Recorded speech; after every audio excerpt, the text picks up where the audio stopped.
Hey guys, it's Miss A. So I wanted to go through and just walk you through the remote assignments for this week, the week of September 7th. So we are off for the holiday on Monday, and on Tuesday, these assignments will start for Cohort B students. So I also want to give a reminder that when your student is in the classroom, if they are Cohort B, then on Thursdays and Fridays, they do not have virtual work. So they should not be on there looking for assignments. Most of the time, they will be set to drop when I'm ready for them. This is just to keep them from doing all of their assignments before their remote days even start. If your child is in person on Monday, Tuesday, then when they go home at night, they do not have homework. They shouldn't be logging on Mondays and Tuesdays to look for those assignments. So when they go into their assignments this week, there's a few things I want to make sure I walk you through. So just as a reminder, the very first thing they're going to do is go to their GCS bookmarks and they're going to click on Schoology. Once inside Schoology, they know their most important button is the Courses button, and then everything is found under Elementary Homeroom. So once we're in here, everything is pretty much the same. We have our one-stop shop here. The very first thing they're going to do is go down to the attendance folder. Both cohorts have been rocking this out. I have not had any issues with anybody getting in and completing their attendance, so please just keep encouraging them to be in the habit of doing that on their remote days. So they would go there. And then we find all of our assignments here on the Google Classroom link. So when I click there, it's going to bring me here, and there's going to be a feed here. But I always tell the kids, please just click on classwork. It's a lot more organized, a lot less confusing. They will go down to remote work for the week of September 7th. So right now, this is all gray because only I can see it. But as of Tuesday morning at midnight, all of this will be available for them for their remote days. So the first assignment I kind of want to talk about that's a little bit different this week is our noun practice. So when you click on that, they'll click on the link. And I did show them this, but I just want to make sure you have something to refer to when you're helping them. So their noun practice is going to open in Google Slides. So the first one just gives them some examples, going over what a noun is, common and proper. We've talked a lot about this in class. And then they'll go and click on their first slide. So the thing about this is it wants them to underline the nouns in each sentence. To be able to do that, they're going to have to drag the line to where they want to put it. And then they can actually click the ends of these lines to adjust to make them shorter or longer. So they will use these tools to answer the questions. I feel like this is, one thing that I might get a lot of questions on. Sorry, I'm going to go back and take that off. Okay, so when they go to answer the questions, again, the lines are over here for them to drag. When they get down towards the bottom, the directions are to circle nouns. So I have added circles here where they will just pull and drag that to where they want it to be. They do not need to use all of these. That is one thing that I didn't get to tell them, or Cohort B at least. I didn't really accentuate the fact that they do not have to use all these circles. I don't want them to feel like they do their work and there's some left over. That's totally okay. I just went through and added extra just to make sure that they have enough. That way they're not sitting there not knowing how to make another circle and not being able to finish. So they're going to have extra, and that's okay. So that's how this Google Slides assignment works. When they're done, there will be a turn in button. So please make sure that they are turning that into me. And the other thing to know is you'll see on your paper checklist that Cohort B students brought home on Friday, you will see noun practice as one of their assignments on both of their remote days. So the idea is for them to do part of it on Monday and part of it on Tuesday. So there is not two separate presentations for that. When it says noun practice, this is the assignment. And it will save whatever they've done so they can, open it back up the next day, and it's going to be the same. So they don't have to worry about doing the whole thing in one sitting. Just make sure that when they are done that they're pressing turn in so that I do actually get it. And if I don't, if there's something going on where they can't figure out how to do that, it's totally fine. When they get back to school, they can show me, and I can show them how to do it, because like I said, it'll save whatever they do on here. So no worries there. All right, so if I go back into my classwork, under this week of September 7th, everything that they need is here. So I want to talk about the math workbook pages. When I click here, it's just going to give them a reminder that this is an assignment on paper. It was brought home in their red folders on Friday. For my cohort A students, they will bring that stuff home on Tuesday. So B kids already have this, but it's just a reminder. There's nothing they can do here. It's just saying, hey, you know, remember to go look in your red folder. They'll do these on paper and bring them back when they return to school. The next thing I want to explain is I have posted some resources for them here.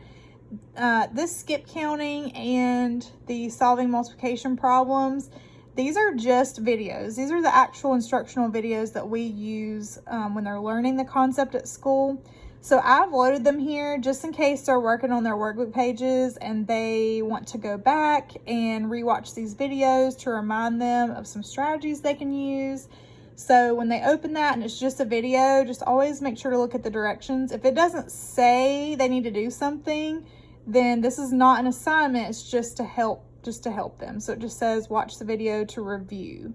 So anything that says review like that is going to be just in case they need it.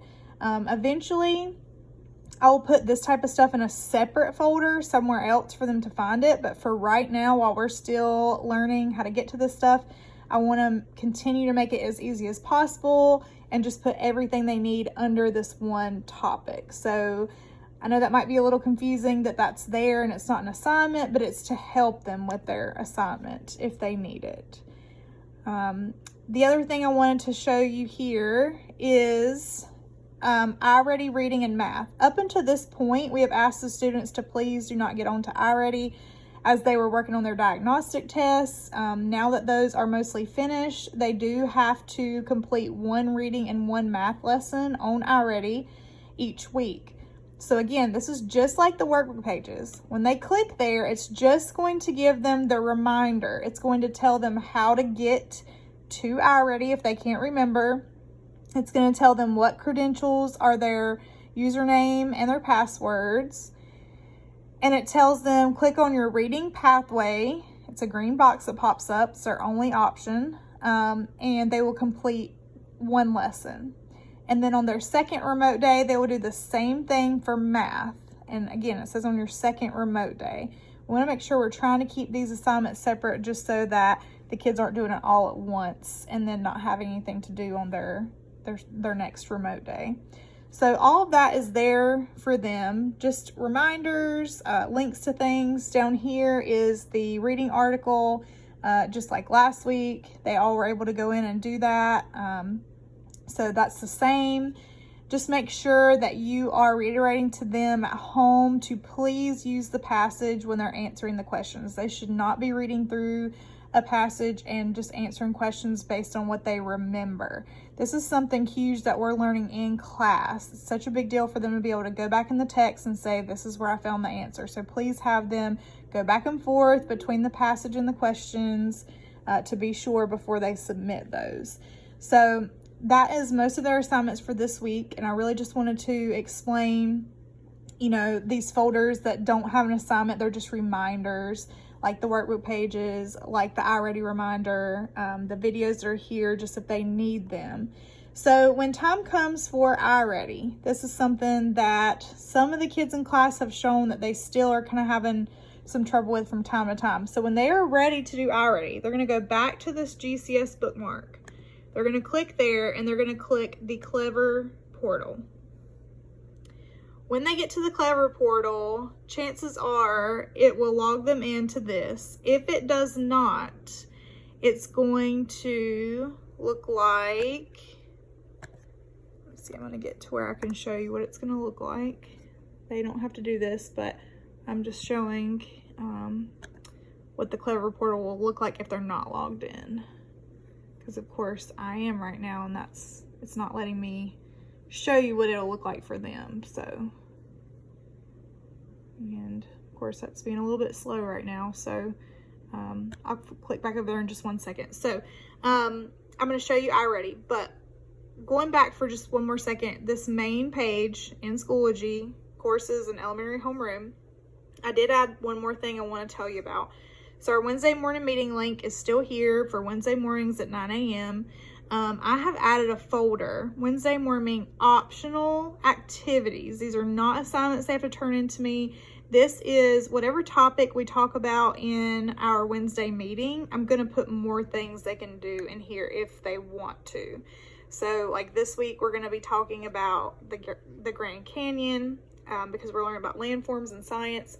So I have a video linked in here for them to look at once we're done, if that's something they're interested in.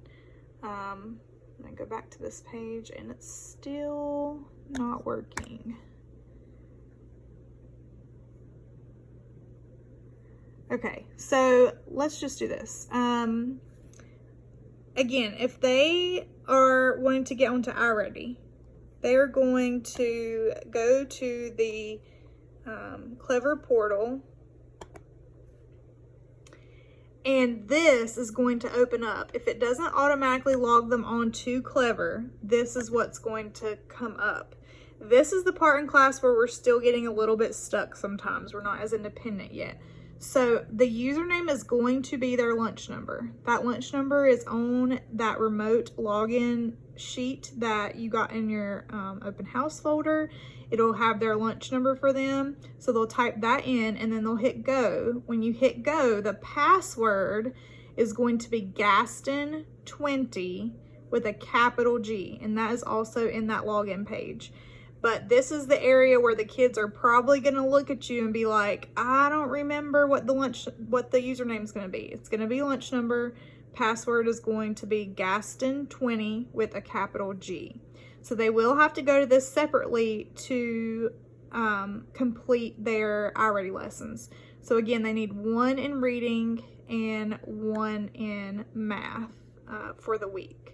So if you guys have any questions about anything, please let me know. Just again, we're in Schoology, under courses, under elementary homeroom. We click on Google Classroom. We go immediately to the classwork button, and we'll be under remote week of September 7th, and everything you need will be under here, and you have a paper checklist that'll be in that red folder if you need to physically check those things off, or if the kids need to do that to kind of keep their selves straight. I do not need that paper checklist back. That's just for you guys. So again, if you have any questions, just let me know.